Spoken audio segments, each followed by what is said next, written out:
আজকে রান্না করব মাংস, চিকেন।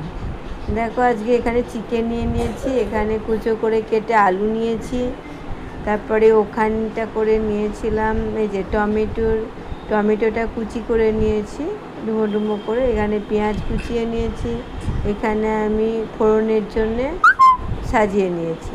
তারপরে কড়াইয়ের মধ্যে তেল দিয়ে দিলাম, দেখো দেখতেই পাচ্ছ। এরপরে আমি আলুটাকে একটু ভালো করে একটু ভেজে নেব, খুব ভাজবো না, হালকা করে একটু ভেজে নেব, কারণ সাধারণত রান্নাটা মাউনিই করে, চিকেন মটন সবই করে।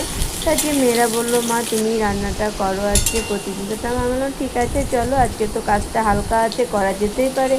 আর জন্য মেয়ে বললো বলে মেয়েদের আবদারে আমি আজকে চিকেনটা রান্না করে নিলাম। বেশিরভাগ রান্নাটা আমার মাউনিই করে, আমি রান্নাটা খুব করি না, আমাকে বাচ্চাকে এদিক সেদিক আনা নেওয়া করতে হয়।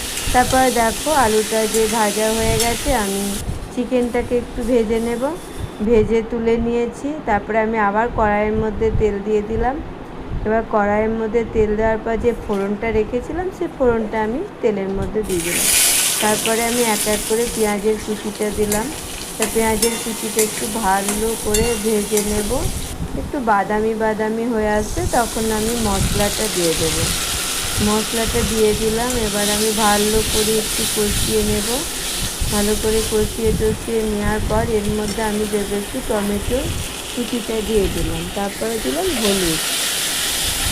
ভালো লাগা মেয়ে তো আমার হাতে রান্না বলবে, যে কোনো বলবে মা ভালো লাগে খেতে, তুমি করো। দেখো তেল ছেড়ে এসছে, এবারে আমি আলুটা হালকা করে ভেজে রেখেছিলাম, আলুটা আর চিকেনটা আমি ওর মধ্যে দিয়ে দিলাম। এবারে আমি একটু ভালো করে কষিয়ে নিয়ে আমি জল ঢেলে দিলাম পরিমাণ মতন জল ঢেলে দিয়ে দিলাম লবণ দিয়ে সামান্য জল দিয়ে পরিমাণ মতন জল দিয়েছিলাম, তারপর দিয়ে দিলাম লবণ।